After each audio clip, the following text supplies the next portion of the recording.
Evolución de la arquitectura de Quito desde sus inicios hasta la actualidad. Al hablar de arquitectura, se hace una alusión al arte de idear, diseñar y construir edificios y estructuras donde se pueden desenvolver las actividades humanas y que a la vez sean funcionales, perdurables y estéticamente valiosos.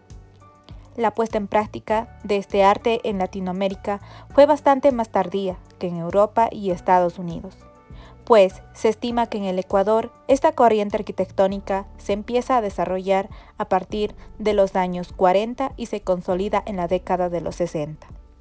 Dentro del periodo prehispánico, la arquitectura andina corresponde a los cañaris, que eran famosos por ser guerreros, por lo que después de que los incas los invadieron, los cañaris se vieron obligados a unirse al ejército inca, y las dos culturas trabajaron juntas mientras los incas permanecieron en el poder.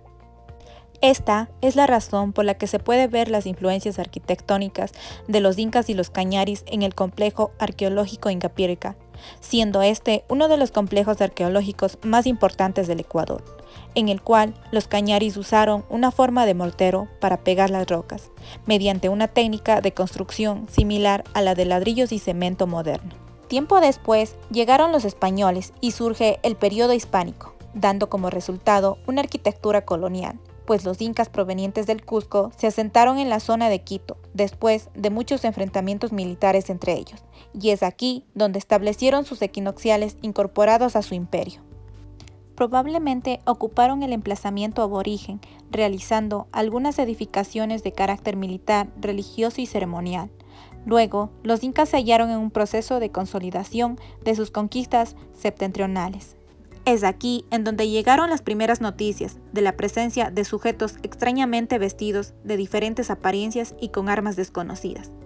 Estos eran los españoles, al mando de Francisco Pizarro, quien aprovechó la división interna para apoderarse fácilmente del inmenso imperio inca. Es por ello que Quito es considerado mundialmente por ser una ciudad en la que la arquitectura tradicional y la moderna conviven juntas, pues es el resultado del desarrollo del pueblo y es el inicio de las construcciones de monumentos modernos en nuestro país. Época colonial, siglos XVI al XVIII. Con la conquista española a manos de Sebastián de Benalcázar, quien nombró a la ciudad San Francisco de Quito, realizó la primera cuadrícula urbanística que fue limitada por quebradas y colinas. En estos tres periodos se destacaba en el arte la religión católica, la cual dominó con poder espiritual, material y político en la sociedad, que eran reflejadas en la arquitectura y escultura de la época. Se utilizaron los mejores materiales, mejores técnicas, destreza artesanal, sensibilidad artística, con la mano de obra indígena y mestiza, que rápidamente aprendieron el uso de nuevas herramientas, materiales como ladrillos, cal y nuevos sistemas de construcción, en los que predominaban techumbres de madera, cúpulas, bóvedas, arcos, entre otros. Existen antecedentes que indican que estas edificaciones fueron afectadas por fenómenos naturales, como sismos y terremotos, por lo cual tuvieron reparaciones muy costosas y las aprovecharon para ampliar y mejorar artísticamente lo preexistente. Época republicana, siglo XIX y XX.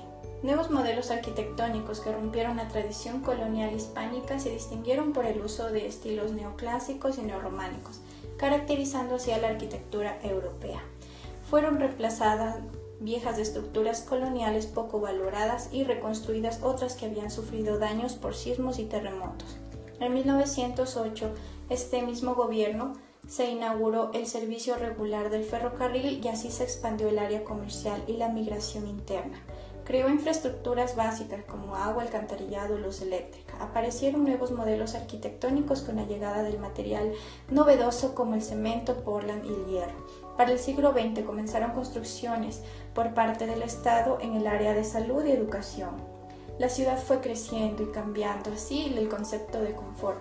Se crearon urbanizaciones privadas y con la modernización igualmente se creó en la ciudad divisiones de extracto social y con la llegada del automóvil se crean planes viales.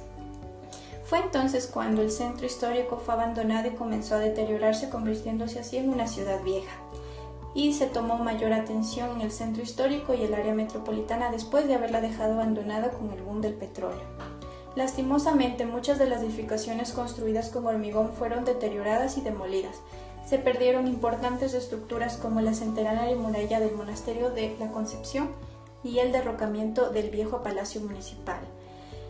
Comenzaron a efectuarse acciones legales para la protección del centro histórico. Se concentraron en diversas ordenanzas municipales. La acumulación de valores culturales en esta zona de la ciudad, en medio de un paisaje natural de singular belleza y un buen estado de conservación, fue declarado el centro histórico en 1978 por la UNESCO como bien perteneciente al patrimonio cultural de la humanidad. Actualmente, en el siglo XXI, es notable el desarrollo de la historia del país. Las propuestas que afectaron el centro histórico de Quito, el inmueble patrimonial, situado entre las calles Venezuela y Olmedo, presenta grietas debido a que las piedras que lo protegían fueron arrancadas y convertidas en proyectiles. La Metrovía de Quito, sus instalaciones de iluminación, gradas, escaleras mecánicas, pasamanos, ascensores, señaléticas y parlantes se han instalado en su totalidad. Es por ello que la obra presenta un avance del 90%. El Labrador es una estación que cuenta con una estructura arquitectónica de gran tamaño. Le han asignado el color de blanco para identificar que es una estación multimodal.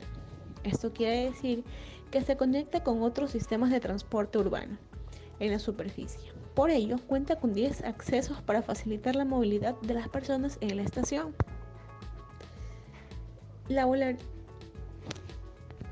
Para poder conservar toda esta estructura arquitectónica, una alternativa consiste en visitar museos que exhiben y detallan cada valor histórico-cultural de cada edificación, su conservación, autores, las costumbres y usos sociales de su época.